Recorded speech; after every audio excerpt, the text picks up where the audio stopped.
بسم اللہ الرحمن الرحیم۔ حضرت ابو ہریرہ رضی اللہ تعالیٰ عنہ بیان کرتے ہیں، رسول اللہ صلی اللہ علیہ وآلہ وسلم نے فرمایا، جب میت کو قبر میں دفن کر دیا جاتا ہے تو سیاہ فام نیلی آنکھوں والے دو فرشتے اس کے پاس آتے ہیں۔ ان میں سے ایک کو منکر اور دوسرے کو نکیر کہتے ہیں۔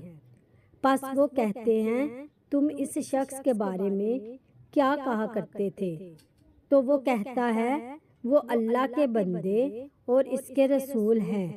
میں گواہی دیتا ہوں کہ اللہ کے سوا کوئی معبود برحق نہیں، اور یہ کہ محمد صلی اللہ علیہ وآلہ وسلم اس کے بندے اور اس کے رسول ہیں۔ وہ دونوں فرشتے کہتے ہیں، ہمیں پتہ تھا کہ تم یہی کہو گے۔ پھر اس کی قبر کو طول و عرض میں 70 ہاتھ کشادہ کر دیا جاتا ہے۔ پھر اس کے لیے اس میں روشنی کر دی جاتی ہے۔ پھر اسے کہا جاتا ہے، سو جاؤ۔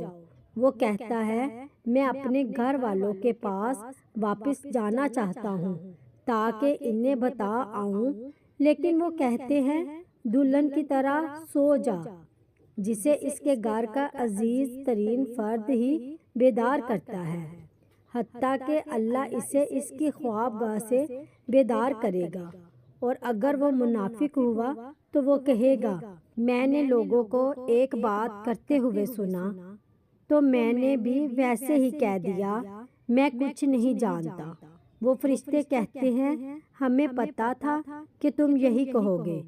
پس زمین سے کہا جاتا ہے، اس پر تنگ ہو جا۔ وہ اس پر تنگ ہو جاتی ہے، اس سے اس کی ادھر کی پسلیاں ادھر آ جائیں گی۔